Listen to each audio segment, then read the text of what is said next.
Good morning students, I hope you all are fine. Yes beta, let us start study. Today we will discuss about chapter number 7 the moon. ठीक है, आज हम करेंगे discuss moon के बारे में. Moon क्या होता है बेटा? चंद्रमा.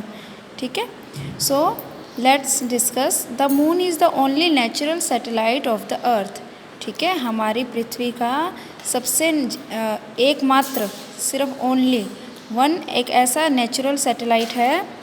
ठीक है, any object moving around a planet in its orbit is called a satellite. ठीक, ऑर्बिट क्या होता है बेटा? किसी प्लैनेट की चारों तरफ एक पाथ बना होता है. ठीक है, जिसे क्या बोला जाता है? ऑर्बिट.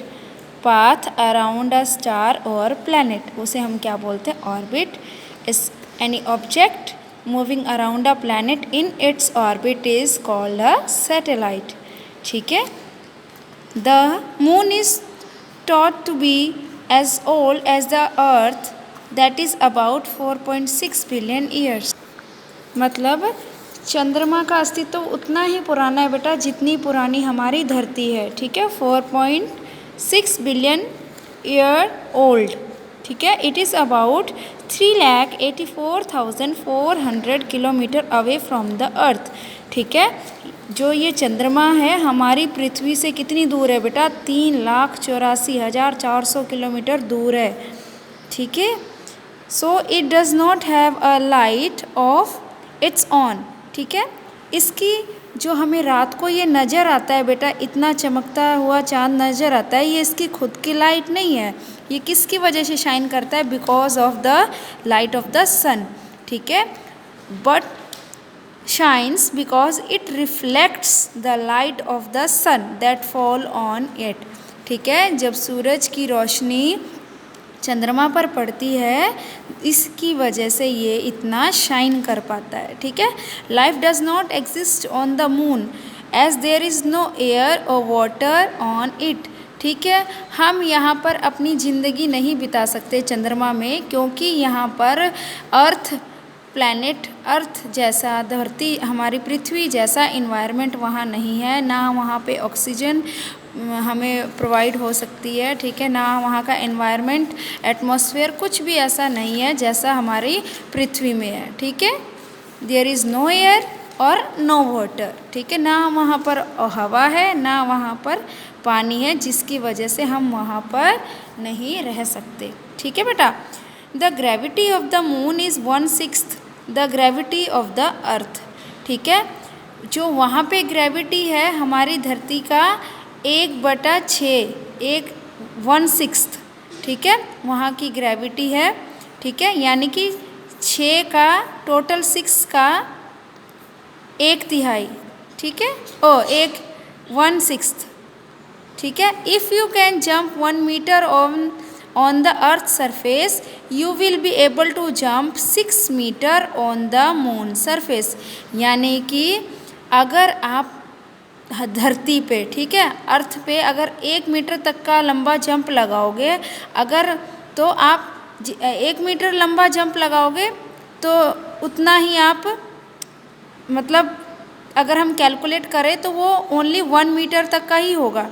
बट अगर आप 1 मीटर अगर आप चंद्रमा पे जंप करते हो तो बेटा आप कितनी ऊपर पहुंच जाओगे? 6 मीटर तक आप क्या है जंप हो सकती है वो. ठीक है, जो धरती में अगर हम 1 मीटर की जंप लगाते हैं, तो अगर हम मून पे 1 मीटर का जंप लगाएंगे तो वो कितना कैलकुलेट हो जाता है बेटा? कितना कैलकुलेट हम कर सकते हैं? वो 6 मीटर जितनी हाइट, इतनी लंबी जंप हो सकती है वहाँ पे. ठीक है, तो ये सब किसकी वजह से होता है बेटा? ग्रेविटी की वजह से. ठीक है, हाँ जी बेटा, so let us discuss about surface of the moon. ठीक है, जो मून का सरफेस है, सतह है, ठीक है, जब जहाँ हम उतरते हैं, ठीक है, जहाँ हम रुकते हैं तो वो कैसा नज़र आता है? वहाँ पे ना हवा है ना पानी है, सिर्फ क्या है वहाँ पे? The moon is made up of rocks and dust. तो हमारा जो ये नेचुरल सैटेलाइट है मून, वो किससे बना है बेटा? Rocks and dust. सिर्फ धूल मिट्टी और चट्टान से मिलके बना है. The surface of the moon is rough and uneven. ठीक है, with huge plains, mountains, valley and big pits called craters, मतलब क्रेटर्स।